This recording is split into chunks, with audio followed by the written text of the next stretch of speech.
Hi friends, good morning to everyone. Welcome to Baba words. ఈరోజు బాబా వర్డ్స్లో రాధాకృష్ణ ఆయి గురించి తెలుసుకుందాము. వీడియోలోకి వెళ్ళిపోతే,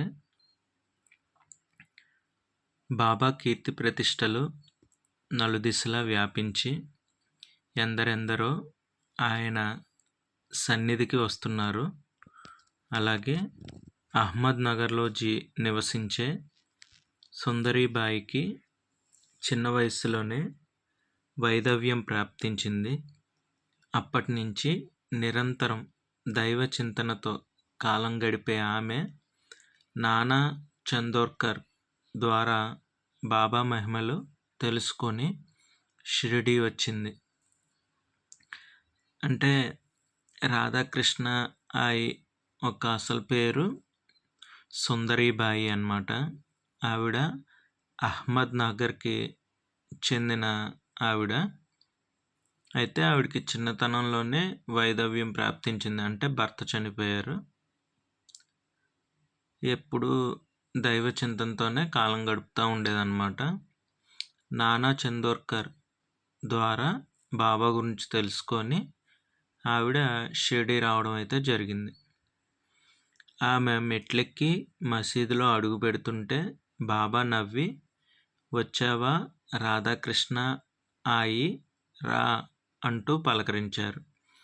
ఆమెతో పాటు అక్కడున్న వారందరూ ఆ మాటలు విని విస్తుపోయారు. అయితే ఆవిడ మసీదుకి రాగానే బాబా ఆవిడ్ని రాధాకృష్ణ ఆయి రా అని పలకరించారంట. బాబా మందహాసం చేసి, ఎందుకంత విస్మయం? నువ్వు నిరంతరం రాధాకృష్ణ నామజపం చేస్తుంటావు కదా, అందుకే నిన్ను రాధాకృష్ణ ఆయి అని పిలిచాను. నీ రాధాకృష్ణుడే నిన్నిక్కడికి పంపాడు, సేవించుకో అన్నారు.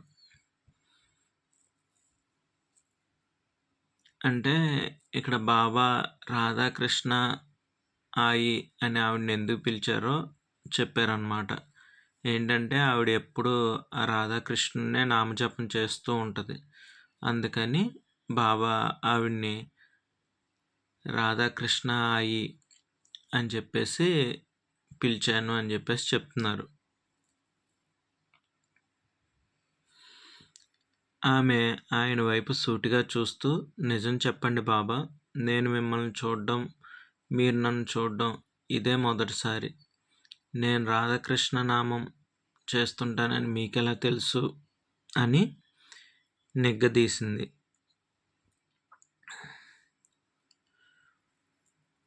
నువ్వు నన్ను చూడకపోయినా నిన్ను నేను చూస్తూనే ఉన్నా. నిరంతరం నువ్వు చేసే నామస్మరణతో నా చెవులు మారుమోగుతున్నాయి కదా అన్నారు బాబా. అంతే. అంటే రాధాకృష్ణ అడిగిందనమాట బాబాని సూటిగా చూస్తూ, నిజం చెప్పండి, మీరు ఇదే మొదటిసారి కదా నన్ను చూడడం. నేను రాధాకృష్ణ నామజపం చేస్తానని మీకు ఎలా తెలుసు అని చెప్పేసి అడిగిందనమాట బాబాని. అడిగితే బాబా ఉండి, నువ్వు నన్ను చూడకపోయినా నేను నిన్ను నిత్యం చూస్తూనే ఉన్నాను. నిరంతరం నువ్వు చేసే రాధాకృష్ణ నామం స్మరణ నా చెవుల్లో మారుమోగిపోతుంది అని చెప్పేసి బాబా అన్నారంట. అంటే దీన్ని బట్టి ఏమర్థమవుతుంది? ఏ రూపంలో భగవంతుని తలుచుకున్నా కూడా అది బాబాకి చేరుతుంది అని ఈ మాట ద్వారా మనకు అర్థమవుతుంది. ఎందుకు అంటే బాబా భగవత్ సాక్షాత్కారం పొందారు కాబట్టి. ఆయన గురువు ద్వారా ఆయన చేసుకున్న తపస్ఫలం వలన ఆయన భగవత్ సాక్షాత్కారం పొందారు కాబట్టి ఆయనకి ఏ రూపంలో మనం భగవంతుని ప్రార్థించినా అది ఆయనకి చేరుతుంది అని చెప్పేసి ఇక్కడ ఈ మాట ద్వారా మనకు అర్థమవుతుంది. ఓకే. రాధాకృష్ణ ఈ కళ్ళల్లో కన్నీళ్ళు గిర్రును తిరిగాయి. తాను నిత్యం పూజించే రాధాకృష్ణుడే సాయిబాబాగా జన్మించాడని ఆమె నిశ్చయించుకొని చేతులు జోడించి, బాబా నువ్వే నా రాధాకృష్ణుడివి. నీ సేవలోనే నా జీవితాన్ని గడుపుతాను. నన్ను ఆశీర్వదించు బాబా అని ప్రార్థించింది దీనంగా.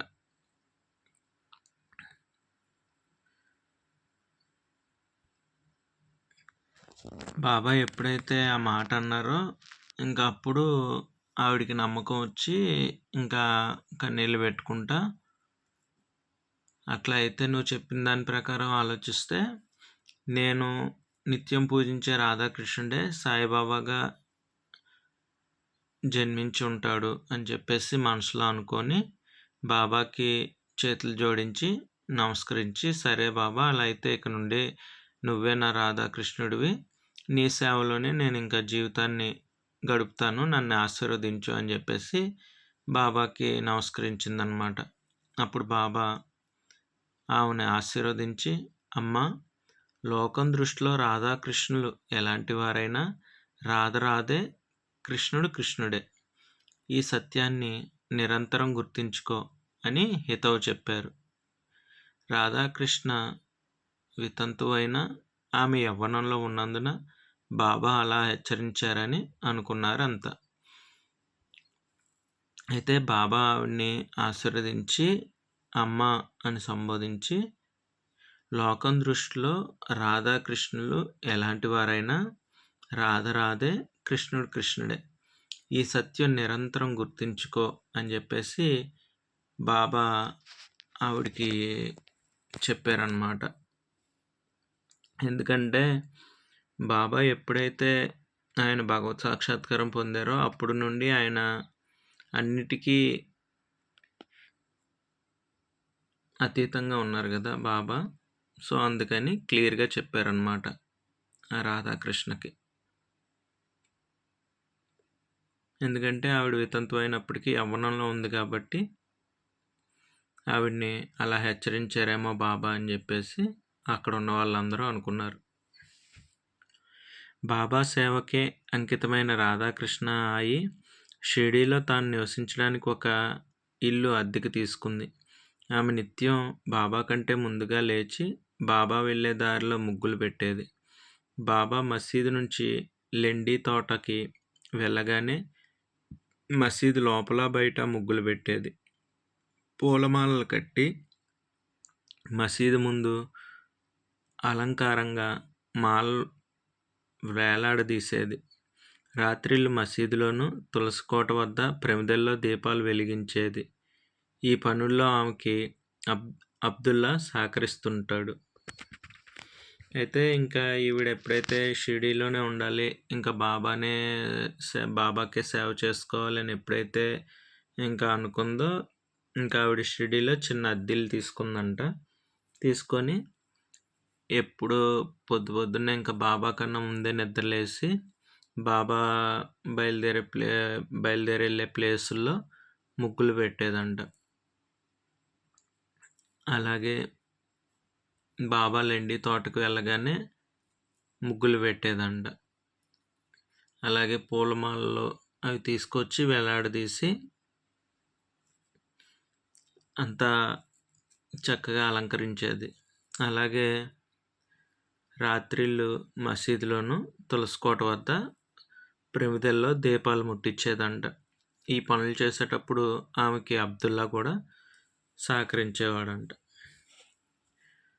మధ్యాహ్నం వేళకి రాధాకృష్ణ అయి భోజనం తయారు చేసి బాబా కోసం మసీదుకి తెచ్చేది. దాన్ని నైవేద్యం పెట్టి భక్తులందరికీ బాబా ప్రసాదంగా పంచుతారు. మధ్యాహ్నం పూట రాధాకృష్ణ అయి భోజనం తయారు చేసి బాబా కోసం మసీదుకి తెచ్చేదంట. దాన్నే భక్తులకి నైవేద్యంగా పెట్టేవారంట. బాబాను కీర్తిస్తూ పాటలు పాడడం, భజనలు చేయడం, బాబా దర్శనం కోసం వచ్చిన భక్తుల్లో స్ఫూర్తిని నింపడం రాధాకృష్ణ ఆయికి నిత్య కృత్యమైంది. ఇప్పుడు బాబాని దర్శించుకుంటున్న వారు ఆయనకి భక్తితో విలువైన కానుకలు సమర్పించుకుంటున్నారు, దక్షిణలు సమర్పించుకుంటున్నారు. అయితే ఎప్పుడైతే రాధాకృష్ణ అయి ఇంకా బాబా దగ్గర ఉంటూ బాబాని స్మరించుకుంటూ ఉందో అప్పుడు బాబాకి మధ్యాహ్నం పూట భోజనం తయారు చేసి పెట్టిన తర్వాత అది భక్తులకు పంచిపెట్టిన తర్వాత ఈవిడ బాబాని కీర్తిస్తూ పాటలు పాడడం, భజనలు చేయడం ఇలాంటివి చేస్తూ ఉండేదంట. దాని ద్వారా భక్తుల్లో కొంచెం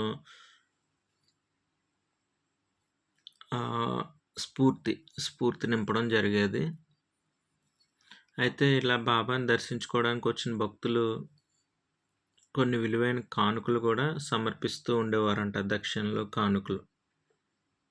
శ్యామకర్ణి అనే తెల్లటి గుర్రం, ఛత్రం, బాబా కూర్చోవడానికి ఆసనం, ధనం, ధాన్యం సమకూరి అదొక సంస్థానంగా రూపొందింది. ఉత్సవాలు, ఊరేగింపులు, అన్నదానాలు, ఆశ్రిత జనసందోహాలతో నానాటికి షిరిడి కిక్కిరిసి సాయిబాబా సంస్థానంగా మారింది. అంటే ఇంకా కాలక్రమేణా ఏం జరిగిందంటే, బాబా దగ్గర శ్యామకర్ణి అని ఒక తెల్లటి గుర్రం ఒకటి ఉండేది. ఛత్రము అంటే గొడుగు, బాబా కూర్చోడానికి ఆసనం, ధనము, ధాన్యము ఇవన్నీ బాబాకి భక్తులు సమర్పించడం వలన అదొక సంస్థానంగా అయిపోయిందంట. ఊరేగింపులు, అన్నదానాలు, ఆశ్రిత జనసందోహాలతో నానాటికి షిరిడి కిక్కిరిసి సాయిబాబా సంస్థానంగా మారింది. అంటే మెల్లమెల్లగా చిన్న మసీదుగా ఉన్నది కాస్త బాబా షిరిడి సాయిబాబా సంస్థానంగా మారిందన్నమాట. భక్తులు ఇచ్చే విరాళాల ద్వారా, దక్షిణల ద్వారా. అయితే బాబా ఎవరి దయాదాక్షిణ్యాలను ఆశించేవారు కాదు. ఆయనకి దక్షిణగా వచ్చే డబ్బులు ఏ రోజుకి ఆ రోజే ఆయన చేసే గుప్తదానాలలో రూపంలో ఖర్చు అయిపోతుంది. బాబా ఆహారం తీసుకున్న తర్వాత మిగిలిన ఎంగిల్ని మాత్రమే రాధాకృష్ణ అయి రోజు భుజిస్తుంది. కానీ బాబా హెచ్చరికని గుర్తుంచుకొని ఏనాడు ఆయన ఎదుట పడలేదు. కానీ రాధాకృష్ణ ఈ నివాసమే షిరిడి వచ్చే భక్తులకి ఆశ్రయంగా మారింది.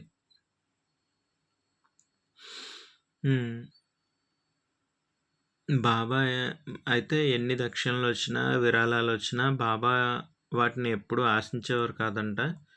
అవి వచ్చినట్టే ఏదో ఒక రూపంలో గుప్తదానాలు చేసేవారు.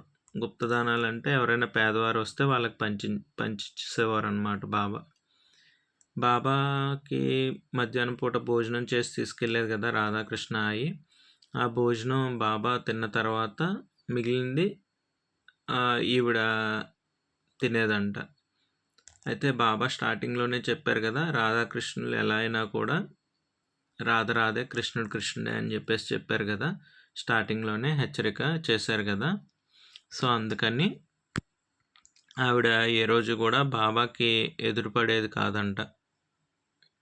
అయితే బాబాని దర్శించుకోవడానికి భక్తులు వచ్చేవారు కదా, వాళ్ళు ఇంకా ఈవిడ బాబాకి సేవ చేసుకుంటూ ఉంది కదా నిత్యం, ఇక్కడ ఈవిడ ఇంటి దగ్గర ఆశ్రయం పొందేవారంట భక్తులు. రాధాకృష్ణ ఈ సంకల్పం వల్ల సాయిబాబా ఆశ్రమం ఒక సంస్థానంగా మారింది. ఇప్పటి సాయిబాబా సంస్థానికి ఆనాడు రాధాకృష్ణ ఆయి నాటిన బీజాలే తొలి విత్తనాలు. అలాంటి ఆయిని అందరూ ఎంతో గౌరవించేవారు. అందరికీ ఆమె పట్ల ఎంతో సదభిప్రాయం ఏర్పడింది. ఇప్పుడు ఎప్పుడైతే రాధాకృష్ణ ఆయి వచ్చి బాబా దగ్గర ఉండి సేవ చేసుకుంటుందో, ఇంకా ఆవిడ నిత్యం బాబాకి సేవించుకుంటూ భక్తి పాటలు పాడుతూ అందరికీ స్ఫూర్తినిస్తూ ఉంది కదా. సో బాబాకి వచ్చే దక్షిణలు ఇవన్నీ కలిపి ఇంకా అక్కడ ఒక సంస్థానంగా ఏర్పాటైందనమాట, సాయిబాబా సంస్థాన్. అది ఏర్పడడానికి ఈవిడ కూడా ఒక ముఖ్య కారణం అని చెప్పుకోవచ్చు. అయితే ఈవిడ చేసే ఈవిడ భక్తి సేవ ఇవన్నీ చూసి ఆవిడ్ని చాలా గౌరవించేవారంట అక్కడ ఉన్న ప్రజలంతా. ఆవిడంటే చాలా సదభిప్రాయం కలిగి ఉండేవారంట. రాధాకృష్ణ ఈ సేవా కార్యక్రమాలు చేస్తూనే నిరంతరం మనస్సులో తీవ్రంగా తపస్సు చేసేది. బాబా నామస్మరణే ఆమె తపస్సుకి బీజాక్షరం. బాబా నామమే ఆమెకు మంత్రజపం. ఆ తపస్సు వల్ల ఆమెకి అద్భుతమైన దివ్యశక్తి సంప్రాప్తించింది. ఆ దివ్యశక్తి వల్ల ఆమె హఠాత్తుగా అదృశ్యమైపోగలిగేది. తనకు లభించిన ఆ శక్తిని ఆమె ఒక వరంగా భావించింది. రాధాకృష్ణ ఈ సేవా కార్యక్రమాలు చేస్తూనే బాబాని ఎప్పుడూ తపస్సు చేసుకుంటూ ఉండేదంట. బాబా ఎప్పుడు నిత్యం బాబా నామస్మరణే చేసుకుంటూ ఉండేదంట. అలాగ నామస్మరణ చేసుకోవడం వల్ల ఆవిడికి ఒక దివ్యశక్తి సంప్రాప్తించిందంట. ఆ దివ్యశక్తి వల్ల ఆవిడ ఎప్పుడు కావాలంటే అప్పుడు అదృశ్యమైపోగలిగేదంట. అది బాబా ప్రసాదించిన ఒక వరం కింద ఆవిడ భావించేదంట.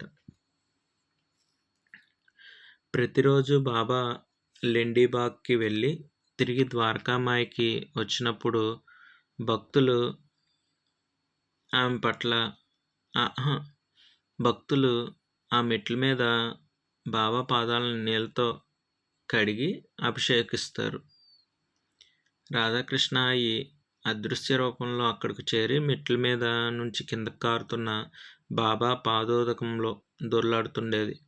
ఆ పాదోదకాన్ని ఆమె పుణ్యతీర్థాల కన్నా మిన్నగా భావించేది. ఆమె ఒక స్త్రీ కనుక, యవ్వనంలో ఉంది కనుక అలా 10 మందిలో దొరలడాన్ని బాబా అంగీకరించరు. కనుకనే ఆమె తనకు లభించిన దివ్యశక్తిని ఉపయోగించుకొని అలా అదృశ్యంగా ఆ పాదజలంలో దొర్లుతుండేది. ఆ పాదజలాన్ని దోసిల పట్టి పానం చేస్తుండేది. అయితే ఆమె ఎవ్వరికీ కనిపించేది కాదు. సమస్త తీర్థాల్లో స్నానం చేస్తే వచ్చేంత పుణ్యం గురుపాద తీర్థం ఒక్క బొట్టుతో సమానం అని గురుగీత వర్ణించింది. ఆ గీతా సారాంశాన్ని వంటపట్టించుకున్న రాధాకృష్ణ ఆయి బాబా పాదతీర్థాన్ని తాను జీవించినంతకాలం స్వీకరించింది. అయితే ఏంటంటే బాబా రోజు లెండీబాగ్కి వెళ్ళొస్తారు కదా.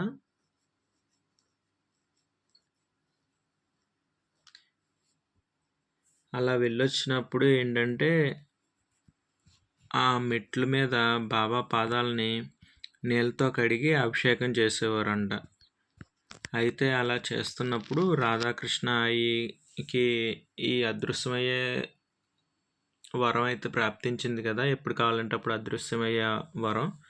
ఆ వరాన్ని ఉపయోగించుకొని తను ఆ మెట్లు కడిగిన బాబా పాదాలని, ఆ మెట్ల మీద ఉన్న బాబా పాదాలు గుర్తుల్ని నీళ్ళతో కడిగి అభిషేకించేవారు కదా. ఆ వాటర్ ఏదైతే ఉందో ఆ వాటర్లో ఆవిడ దొర్లుతూ ఉండేదంట. దాన్ని పుణ్యతీర్థాల్లో ఉండే నీటి కన్నా ఎక్కువగా భావించేదంట. యాక్చువల్లీ మామూలుగా అయితే అందరికి కనిపించేలా అలా చేస్తే బాబా ఒప్పుకోరు కాబట్టి అదృశ్య రూపంలో ఉండి అలా చేస్తూ ఉండేదంట. ఈవిడ ఇలా ఎందుకు చేస్తుంది అంటే ఆవిడ రాధాకృష్ణ భక్తురాలు కదా. గురుగీతలో ఉందంట,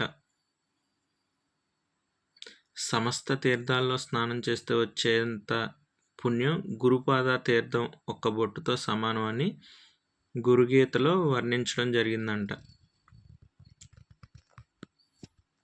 ఆ గీతా సారాంశాన్ని వంట పట్టించుకుంది కాబట్టి బాబా పాద తీర్థాన్ని తాను జీవించున్నంతకాలం స్వీకరించేదంట. జనరల్గా ఏంటంటే గురువు పాదాలకి నమస్కారం చేసుకోవడం, ఆశీర్వాదం తీసుకోవడం అనేది ఉంటుంది కదా. మళ్ళీ ఇంకోటి గురువు ప్లేట్ తీసుకొచ్చి పాదాలు కడుగుతారు కదా. గురువు యొక్క పాదాలు కడిగి ఆ తీర్థాన్ని నెత్తి మీద జల్లుకుంటారు కదా, పువ్వులు పెట్టి నమస్కారం చేసుకుంటారు కదా. ఇది మనకు ఒక ఆచారం ఉంది కదా. సో అందువల్ల ఆవిడ అలా చేసేది అని చెప్పి ఇక్కడ చెప్తున్నారు. అంతటి అత్యున్నత స్థితిని చేరుకొని కూడా రాధాకృష్ణ ఆయి జీవితం చివరి క్షణాల్లో ఎంతో దయనీయంగా గడిపింది. బాబా ఎందుకో ఆమెని నిరాదరించారు. కనీసం దర్శనం కూడా ఇచ్చేవారు కాదు. అయినా రాధాకృష్ణ ఆయి విరక్తి చెందకుండా వెళ్ళి తన నివాసంలోనే నిశ్చల ధ్యాన సమాధిలో కూర్చొని నిరంతరం బాబా నామాన్ని స్మరిస్తూ ఆ ధ్యానంలోనే కన్నుమూసింది.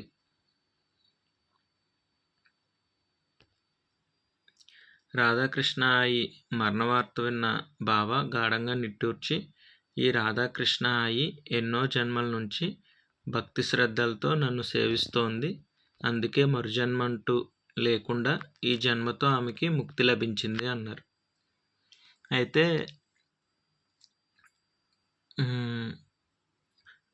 ఇంకా ఎవరికైనా లాస్ట్ డేస్ అనేవి ఉంటాయి కదా, ఈ రాధాకృష్ణ ఆయి కూడా ఇంకా చివరి రోజుల్లో చాలా దయనీయంగా గడిపిందంట.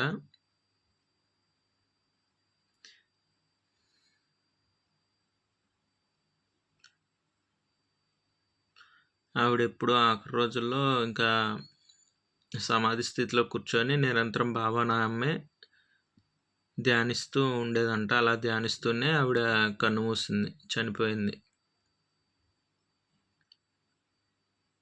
అయితే చివరిగా రాధాకృష్ణ అయి చనిపోయిందని బాబాకి ఎవరో చెప్పారంట. చెప్పినప్పుడు ఈ రాధాకృష్ణ అయి ఎన్నో జన్మలుగా నన్ను భక్తి శ్రద్ధలతో సేవిస్తుంది, అందుకే ఆవిడికి మరో జన్మ లేకుండా ముక్తిని ప్రసాదించాను అని చెప్పేసి బాబా చెప్పారంట. సో ఈ జీవితం యొక్క అంతిమ సారం ఏంటంటే, బాబా చెప్పిన దాన్ని బట్టి చూస్తే మనకి మళ్ళీ మళ్ళీ జన్మలు లేకుండా ముక్తి సాధించడమే ఈ జీవితానికి పరమార్థం అని చెప్పి మనం గ్రహించవచ్చు. ఎందుకంటే ఆవిడ ఎన్నో జన్మల నుండి బాబాని భక్తి శ్రద్ధలతో సేవిస్తోందంట. అందుకని ఈ జన్మలో ఆవిడికి ముక్తిని ప్రసాదించాను అని చెప్పి చెప్తున్నారు. మళ్ళీ జన్మించకుండా ముక్తి లభించింది అని చెప్పేసి చెప్తున్నారు బాబా. ఆ మాటలు విన్నాక అలాంటి తీవ్ర తపస్సు చేసి రాధాకృష్ణ అయి ముక్తి పొందడం కోసమే బాబా ఆమెకి తన దర్శనాన్ని నిషేధించారేమోనని అనుకున్నారు భక్తులు అందరూ.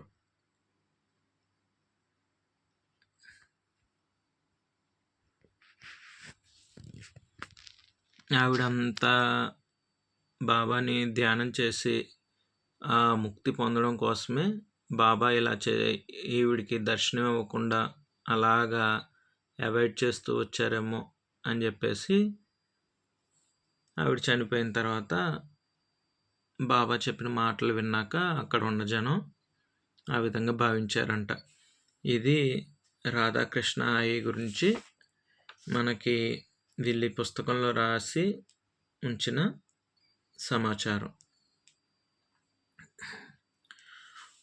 సో ఈ పుస్తకం చదవడం వల్ల మనకి తెలిసిన విషయాలు ఏంటంటే, రాధాకృష్ణ అయి ఆవిడ అసలు పేరు సుందరీబాయి. ఆవిడ అహ్మద్ నగర్కి చెందిన వ్యక్తి. ఆవిడకి చిన్నతనంలోనే ఆవిడ భర్త చనిపోవడం వల్ల రాధాకృష్ణని స్మరించుకుంటూ ఉండేది. నానా చందోర్కర్ సాయిబాబా గురించి చెప్పడం వల్ల బాబా గురించి తెలుసుకొని షిరిడీకి రావడం జరిగింది. బాబా ఆవిడికి రాధాకృష్ణ అయి అని చెప్పి పేరు పెట్టారు. ఎందుకు అంటే నిత్యం రాధాకృష్ణుని స్మరించుకుంటూ ఉంటుంది కాబట్టి.